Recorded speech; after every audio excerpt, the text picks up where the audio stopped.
Welcome! In this video I will show you how to hide photos on iOS 26.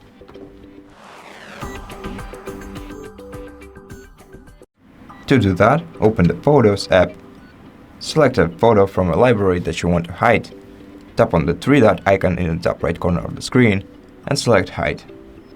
Confirm, and once the photo is hidden, go to the Collections, scroll down until you see the Hidden section right here.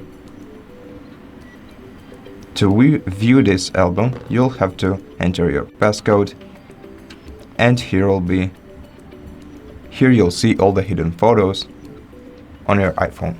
And that's it. Thank you for watching this video. If you liked it, consider subscribing to our channel, leave us a like and a comment below, and I'll see you in the next one.